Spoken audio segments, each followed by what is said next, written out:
ચાલો વિદ્યાર્થી મિત્રો, આજે આપણે બાલવાટિકાની સરસ મજાની પ્રવૃત્તિ કરીશું. કરવી છે ને પ્રવૃત્તિ? હા. સરસ. પણ આપણે પ્રવૃત્તિ કરીએ ને તે પહેલા હું તમને પ્રશ્ન પૂછું છું. જેને આવડે તેને ઊંચી આંગળી કરીને જવાબ આપવાનો છે. ચાલો હવે મને કહો કે માણસ છે તે ચાલવા માટે શરીરના કયા અંગનો ઉપયોગ કરે છે?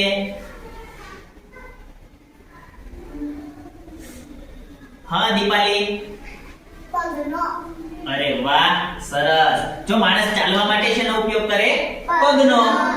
હવે બીજું કયો કે માણસ છે તે દોડવા માટે છે શેનો ઉપયોગ કરે છે? હા મહિમા, તું કહે.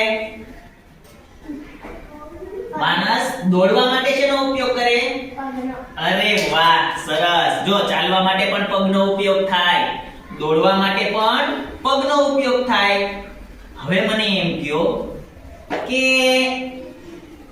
કૂતરાને છે તે કેટલા પગ હોય છે? વિચારો. કૂતરો જોયો હશે ને બધાએ? તો ગણો તો કૂતરાને છે કેટલા પગ હોય છે? હા નિકિતા, કે કૂતરાને કેટલા પગ હોય છે? કેટલા? અરે વાહ, સરસ. બેસી જા. કૂતરાને 4 પગ હોય છે. હવે મને એ કહો કે મોરને છે તે કેટલા પગ હોય છે? હા રાજવીર. મોરના બે પગ. અરે વાહ, સરસ. મોરના 2 પગ હોય છે. તો હવે આપણે છે એ આવી જ એક છે ને તે શબ્દ ઓળખની પ્રવૃત્તિ કરવાની છે.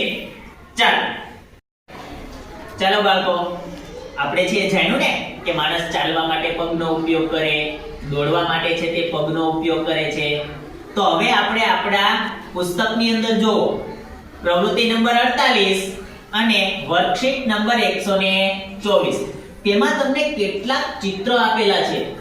જુઓ તો આ ચિત્ર છે એ શેના છે?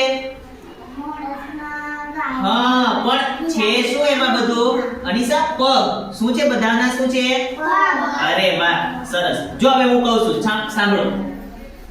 પહેલા પગ છે તે માણસના પગ છે. પછી બીજા પગ છે, જે બીજું ચિત્ર તે ગાયનો પગનું છે. ત્રીજું ચિત્ર છે તે હાથીના, ત્રીજું નીચે તે હાથીનો પગ છે. અને ચોથો પગ છે તે બિલાડીનો પગ છે. અરે વાહ, સરસ. જો વિદ્યાર્થી મિત્રો, તો આપણે છે માણસના પગ જોયા, પછી બિલાડીનો પગ, હાથીનો પગ, ગાયનો પગ, આ બધાના પગ જોયા ને? પણ હવે અહીંયા જો આ શું છે? કોણ કહેશે? અરે વાહ, બધાને ખબર છે કે આ પતંગનો પ છે. સરસ. આંગળી નીચે રાખી દો. હવે જેને આવડે એ કહેજો, આ શું છે? બસ, સરસ. આ ગણપતિનો ગ અને આ છે પતંગનો પ. સરસ. પણ જો હવે છે એ આ બંને સાથે મળી જાય એટલે શું નામ બની જાય? પગ. શું બચાય? પગ. અરે વાહ. તો ચાલો જોઈએ હવે આ શું લખેલું છે, કોણ વાંચશે? ઊંચી આંગળી કરો જોઈએ, જેને આવડે તે. અહીંયા 2 અક્ષરથી એક શબ્દ બની ગયો, નવો શબ્દ. તો એ શું લખેલું છે, કોણ વાંચશે? હા દીપાલી, તું વાંચ. અરે વાહ, સરસ. હવે ચાલો પાછું. હા મહિમા, તું વાંચ. આ ગ છે અને આ શું છે? તો હવે આખું પૂરું વાંચવાનું, બંને વાંચવાના છે. ચાલો બંને કાર્ડ કોણ વાંચશે પાછું? હા રાજવીર, તું વાંચ. અરે વાહ, સરસ. તો જો આ કયો શબ્દ છે? પગ. શું બોલવાનું? અરે વાહ, સરસ. ચાલો આપણે છે એ પગ શબ્દ છે એ આજે નવો શબ્દ આપણે શીખ્યા. તો હવે આ જે પગ શબ્દ આપણે આજે શીખ્યા ને, તમને વાંચતા આવડી ગયું પગ. તો હવે જો મેં તમને જે કાગળ આપેલું છે આની અંદર ઘણા બધા શબ્દો છે. જો બહુ બધા છે, પણ તમારે જે શું કરવાનું છે ખબર છે? જેના પર પગ લખેલું હોય છે, એના પર પગ, જે પગ લખેલું છે તેના પર ગોલ કરવાનો છે. સમજાઈ ગયું બધાને? સરસ. ચાલો તો હવે કરો જોઈએ બધા છે પેન્સિલ થી, જ્યાં વાંચો પગ લખેલું છે તેના પર ગોલ કરો જોઈએ. હા, બધે જ્યાં પગ લખેલું છે ત્યાં બધે જ કરવાનું. હા, પૂરો શબ્દ પગ, બંને પર ગોલ કરવાનું. હા સાયરા, બેસી જા બેટા. હા ચાલો મહિમા, ચાલુ કરો. હા, પગ તમે વાંચો, તમારે જ્યાં ગોલ કરવું હોય પગ લાગે ત્યાં તમારે છે ગોલ કરવાનો છે. તમને એમ સમજાય કે અહીંયા પગ લખેલું છે તો ત્યાં ગોલ કરવાનો. હા પ્રિન્સ, કર તું બી ગોલ કર.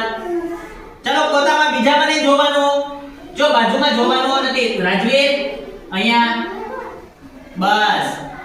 ચાલો જેને થઈ જાય ને તે પછી છે મને આપી જાજો પગ. એ રાજવીર, બીજાને કહેવાનું નથી, એ જોશે નહીં, એમ જ કરો. અરે વાહ, ચાલશે ચાલશે, મસ્ત. ચાલો જેને જે થઈ જાય ને એ છે મને આપી દેજો. હા પાછું, એટલે હું જોઈશ તમારું સાચું છે કે ખોટું છે એ પછી હું તમને કહીશ. ચાલો મસ્ત બધા કરે છે. હા ખૂબ સરસ. ગણેશ તું બી કર. પગ, જેટલા પગ દેખાય તેના પર ગોલ કરવાનું. હા પ્રિન્સ, કે તેને, હા તેના પર બી કરવાનું, કે લખેલું છે તો તેના પર પણ કરવાનું. અરે વાહ, સરસ.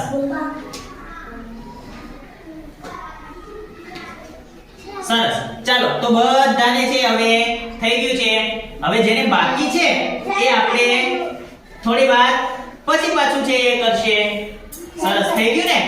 ચાલો રાખો હવે બધા પાછા છે અડધા પલોઠી વાળીને છે બેસી જાઓ.